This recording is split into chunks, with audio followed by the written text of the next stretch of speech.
apply, how we've been able to apply systems thinking in the program, although maybe we weren't, or I wasn't aware of that kind of framework. But now that I've heard about it, I said, oh, maybe, yes, I think we've adopted some of that, the principles there. I see are applying systems thinking here because of the reality that you cannot just address all the, when you talk about empowerment of the OFW. And yes, you help the person to manage finances much better, but not address how the person is going to be, communicating better with family members, etc. Then you haven't really empowered as much as, let's say, if it's more comprehensive. So it's the interconnectedness of it, and a lot of the issues coming out from our OFWs, the issues they raise is because there's not that much of an understanding that you have to go much more into the root causes rather than just addressing the symptoms. No, for example, parent-children relationship, the parent sort of seeing that he or she is the authority figure, and then the children should just listen. They're not, and therefore they get very upset when the children don't listen to them and don't obey, and they just take on that authority figure and say, but basta, you have to listen because I'm the parent here.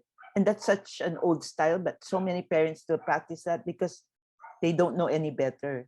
They don't have parenting skills. It's not taught in school, nor communication skills. That's also not taught in school. So what we're teaching is life skills, that people are able to relate the situations they're finding, and getting concrete ways and suggestions and skills, and building those skills to be able to address. So a parent, with the systems thinking, will try to find out, why is my child not obeying me? I have to maybe look deeper. So keep asking the questions and not think all the time that you have the answer already, because that's a tendency. Because I'm the authority figure, I know, I already have all the answers. Why will I still ask?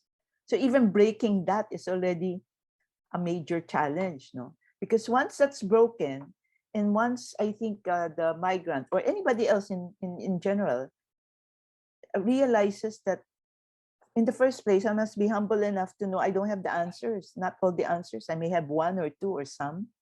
I don't have all, and therefore maybe I need to step back and tell myself, ask myself, what are the questions I first need to ask? The parent that then asks himself or herself, why is my child like this? What may be other underlying problems? And I think that's what systems thinking is trying to do. Find out more, so that you get a wider kind of view. Because let's say my current view or the parent's current view is so narrow. He or she only sees that part that as a parent, and I have my own expectation of what my child should be. And I think with all the support, which is mostly financial, not really moral and other things, emotional, the tendency is to lock in on that. I've given you everything, then why don't you study enough? Those kinds of judgment, without understanding where's the child really coming from. So that's how I'd apply systems thinking for migrants. And it's important for them to understand that kind of sequencing, because the way I also understand systems thinking is going to the roots. And those roots are asking question after question, so that the understanding of the issue and the challenge becomes so much broader. And therefore, my focus in even finding a solution is not going to be limited. No, a lot of the work has to be even before they actually leave, because when one is psychologically prepared and maybe even already build up some of those skills because they know that's going to be needed, then that's already it's an investment into the time when the distance and the separation will be there. So what do I mean by that? In concrete, it could be like parents understanding, let's say if they attend a seminar that explains this, that even before you leave, way before you leave, if you can already prepare your family and talk to them and sort of discuss what are the ways by which they can continue to communicate in a really spontaneous and an honest way, two-way, they go into the deeper, rather than just the hi, hello, and can I have some money kind of, transactions, and very transactional, not really interactive. If they understand that, then they can already build that rapport that's needed to be built with their partner who might be left behind, or with the children, whoever. Meaning, it's like setting up regular time to talk, and that talking need not be just asking, oh, did you pass your test, or how are you doing, but it's more like, how are you feeling, talking about the feelings, and sort of preparing that the distance may be there, but the communication need not stop, especially because internet allows so much more freedom. So that could be part of the preparatory, and not wait. So that's why we hear more and more of this push that the pre-departure, what we call pre-departure orientation seminar, not take place only a few weeks before or a day before the person is leaving, the migrant is leaving, but way before, months before, and more substantial psychosocial preparation, or even in the sense of the financial, meaning they already open a bank account, they already have financial goal setting with their family. This is what we also teach. And it has to be done collectively, meaning everybody in the family who spends should be able to contribute to discussing how that money should be spent.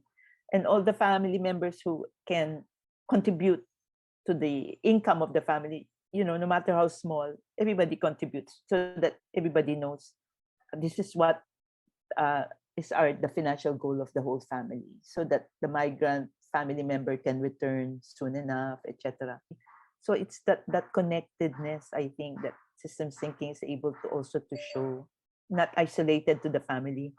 You have to also involve other, so we always call it stakeholders, no? But now I think we maybe can find a word na, not just beyond the usual stakeholders, but really seeing it as a community, kind of in that frame, that it's a community responsibility, if you can see it that, which makes it so much easier on the family, because you know that you have community members who are looking out also for one another, and that's been proven naman eh.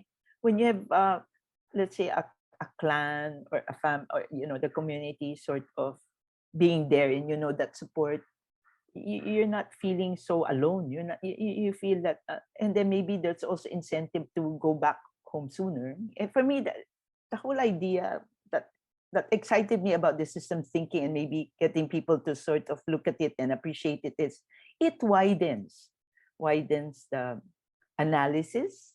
It widens, therefore, with a wider analysis, then the possibilities for thinking through solutions also widens. But it's that appreciation. Don't get locked into thinking outside the box talaga. Maybe thinking without the box. It's an enhancement. It's looking at how you can thrive, not just sort of doing the minimum to be able to address the problem. Because it could be symptomatic lang what you're addressing, but it may be more difficult, no? Because you need to analyze, and it would take a longer time. But then you maybe have phases to be able to work things out. Ganun ba? As we were working with community and church leaders, realized that as migrants, there's a challenge to be able to, for them to develop, build up, strengthen their leadership skills, so that wherever they may be, in whatever context, they can exercise those leadership much more, rather than sort of being the timid. We're migrants here, we feeling a little bit with lower self-esteem, therefore not getting engaged as much as they can, no? Even in Filipino associations, although there are many who are involved in their own small community, church communities, but we also notice there are so many tensions and conflicts in those small communities, because people don't know what it means to communicate properly, maybe definitely in resolving, managing conflicts, so that if there's a small issue, which is inevitable in any organization, no matter how small, no matter how big, if one doesn't know quite how to address quite the ways by which those can be resolved, like on a win-win or amicably, it becomes usually fight or flight, not too many other not knowing the range of options, possibilities that people can actually take. No, it need not all be flight or fight, confront immediately, or just what many Filipinos would tend to do, because many Filipinos tend to be non-confrontative. They'll just leave and set up another small community.